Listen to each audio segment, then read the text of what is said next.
All right, boys, welcome back to another one. A little bit of a different video. You could say it's face reveal, I guess. I don't know. But welcome back. Today, I want to talk about the new skate game again. And more specifically, I want to talk about all the negative backlash it's getting online versus what I think is actually a really fun game. Seems like everyone's piling on the hate, so I'm going to go through both sides, what people criticize, what I disagree with, what I agree with, and what's genuinely good and promising in this game so far. Now, we'll dive right into it. I've got kind of a roundup here in front of me of... I took some notes, made a little list of all the negative stuff that I've seen, kind of bullet points of all the different complaints. So anyway, we'll just get right into it. The first one is the soulless complaint, the lack of content. So on Steam, Skate launched with a mixed rating. Many reviews say while the skating mechanics are solid, the surrounding content feels lacking or underwhelming. I do kind of agree with this. The skating is extremely fun and that's what carries the game. It is a little bit contentless. The challenges get old really fast. Some feel like the personality or the grit of the older skate games is missing. It's too clean or corporate. I do kind of agree with this. I think the lighting changes they just made definitely combat that a little bit. I know it's just lighting. It's not like they added dirt on the city and but I think that combats it a good bit. And then missing features from past games, things like Hall of Meat, certain mission types. For me, I know that's games of skate with the boys.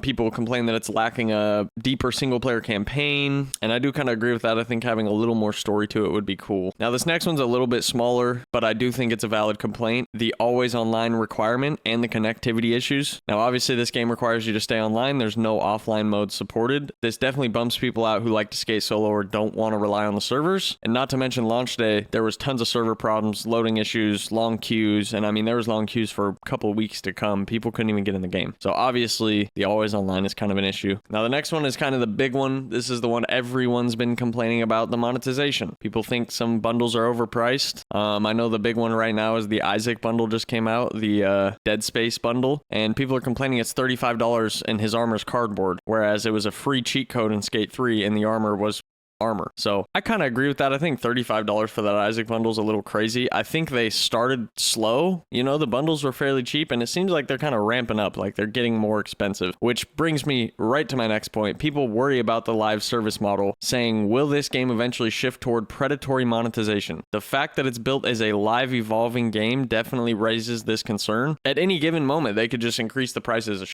I mean, that's just the way she goes. Some say the progression feels capped or shallow. I do kind of agree with this. I think once you get to a certain point, I know me included, I'm only level 997 because I don't care to level up all the areas to max. Like there's no real reward other than some Joker colored skate park. Frankly, I don't want that green and purple anyway, like, so I definitely agree with this one. Critics also argue that the new skate game is too guided. There's less freedom to explore and figure things out on your own. I definitely agree with that too. Unless you literally go into the missions menu in your pause menu and disable the AR missions that you have to do, the purple ones, they just won't ever shut the up. It'll act like you have to go do that. When in reality, if you just turn the mission off, you can go do whatever you want. It just doesn't feel like you can do whatever you want initially because you're continuously being guided to like, go here, or go do this, or that shit sucks. And then of course, I had to throw this one in there because everyone was complaining about this initially. I think these complaints have kind of subsided by now, but the art style and the character design, a lot of people dislike the art style. Characters have been described as Sims looking. The cityscape is too sanitized. It's lacking character. It's too clean. There's less grit. There's less texture. I agree with all this. I do like the new style they're going with as far as the city. I think the city looks good. I think it's the characters that really bug people. Characters definitely look quite cartoony. The city doesn't look that cartoony until you throw the characters in it. Like the city looks fairly good until there's someone skating around and they look cartoony. That's how I look at it. Let me know if you guys agree or disagree with that one. Now, I want to get into some of the positive stuff because obviously I feel like I'm the only ray of positivity for this game online. I haven't seen I've seen a fair share of videos that are positive, but I've seen a million times more negative videos about the game, so I wanted to get into some of the positives too. The first one is a big one. The core skating mechanics still hit. The flick it system is intact and satisfying. It is phenomenal. I love it. Many players, including longtime fans, say the actual skating is still fun. It feels smooth, responsive, especially when chaining combos and exploring new lines. I agree with all that. I think the new flick it changes, like it's a little more responsive than I think it was in Skate 3. I can do crazy stuff in Skate 4 that I couldn't do. There's a lot more speed to it. Like I can, do a trick manual. I could like trick line crazy on Skate 4, whereas Skate 3 I wasn't as good. Now there was people who were obviously way better than me at Skate 3, and they're probably going to be way better at Skate 4 too, but Skate 4 feels a little freer than Skate 3 did. You can literally do whatever you want. There's no like limitations to You could drop it on anything. Like the flick it system, the OG mechanics work great, and they work better than they ever have. Now, something that I really want to take into account that I put on here is the lighting improvements and the visual enhancements. Obviously, with season 1, we got the lighting improvements, we got upgraded textures, and literally you can see the comparison. I mean, it looks completely different. There's even a lot of spots in the world that they have updated and added more stuff to on the side of buildings and stuff. With this, I think the biggest takeaway from the lighting isn't the lighting update itself, whether you love the new lighting or you hate it. It's the fact that the devs are kind of listening. We complained that we thought it was too sterile, it was too gray, it was too, and they made it a little grittier for us. They made it a little more yellow, a little more Skate 3 vibes, you know, and I think people are missing the point. Like, they are kind of listening to us with that update. One of my personal favorite things in here is the community parks. I think they're cool as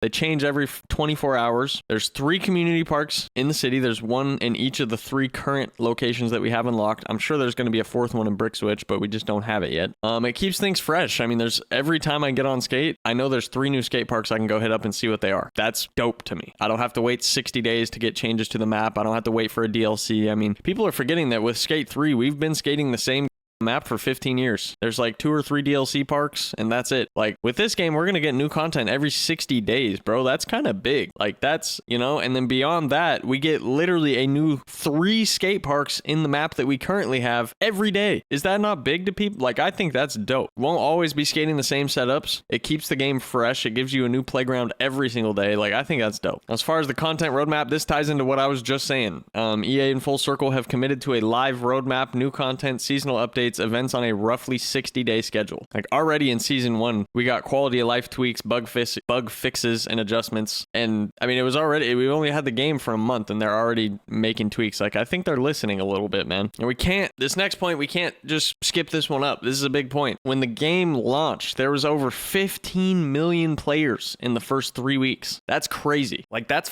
huge. I don't think people realize that's bigger than COD. That's bigger than a lot of stuff. And you got to think, for a franchise that's been dormant since Skate 3, they haven't made a game since Skate 3. It literally has been 15 years. That's a pretty big launch, bro. That's massive. Of course, the game was huge because it's free to play. Obviously, I don't think 15 million people would have bought the game, but the free to play entry point lowers the entry barrier. It lets a lot of people try it without committing to it. And I think that's a good thing. I think people are like almost mad that the game's free to play. I think that's great. I think half of my friends wouldn't be playing it if it was a $60 game.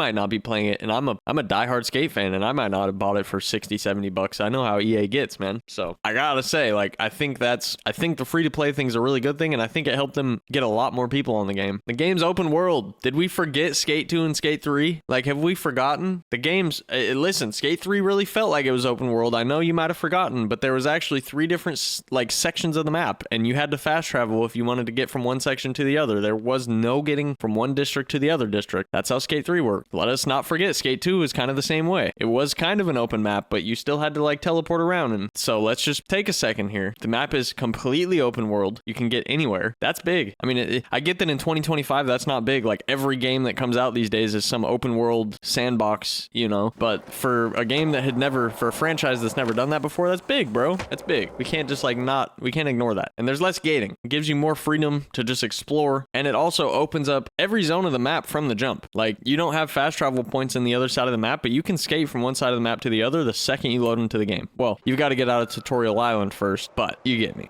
And last but not least on this list, I've got signs of the developer's intent to evolve. So just with season 1, like I've been kind of talking about throughout this whole list, we've already seen that our complaints have kind of made them make some changes. The visual updates, the bug fixes, the roadmap transparency, they're reassuring signs that the devs aren't just static, that they are listening to us and they're going to put in genuinely some hard work on this game to make it a good game. It's early access, so we should give them a bit of a benefit of the doubt. The launch state is a foundation, it's not the completed game. Now, let's be real, in 2025, we've seen so many games that start as early access and they never get out of early access. So I don't want to give them too much of a benefit of the doubt, but it is early access. It's not the finished product. I'm sure by the time we get to a finished product, you know. Now, one thing I will say, it's healthy that people are critical. A game with high expectations should be held to the high standards. I mean, we've been waiting 15 years for this. I look at it not the same as GTA 6 because obviously GTA is way, way, way bigger and just on a different scale, but it's a similar idea. All the people that wanted Skate 4 for the last 15 years, we've been waiting, bro. We have been patiently waiting. We finally got it. The expectations are really high, and we should be holding them to kind of a high standard. They've been working on it since God knows when, at least 2020. So the problem is the blanket hate end up being unhelpful. The blanket hate without acknowledging the positive stuff, or without even having, I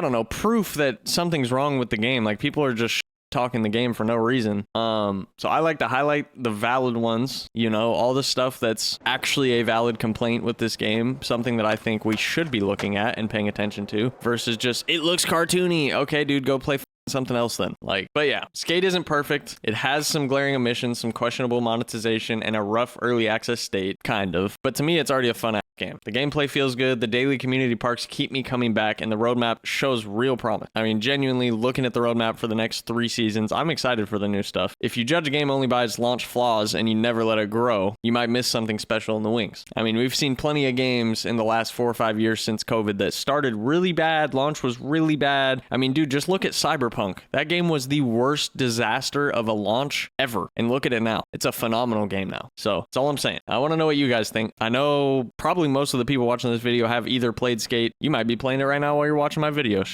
Are you loving it? Are you hating it? Are you somewhere in between? I want to know what y'all think in the comments. If you like this take, definitely leave a like. I don't make videos like this often. This one's a little different. I really wrote out like kind of a script for myself with this one. You could see me reading. So I hope you guys really enjoyed this. It was a little more of a serious kind of video. Hopefully I'm going to have some B-roll and stuff throughout this video. But yeah, I'm really enjoying Skate. I hope you guys are really enjoying Skate too. We'll see you guys in the next one.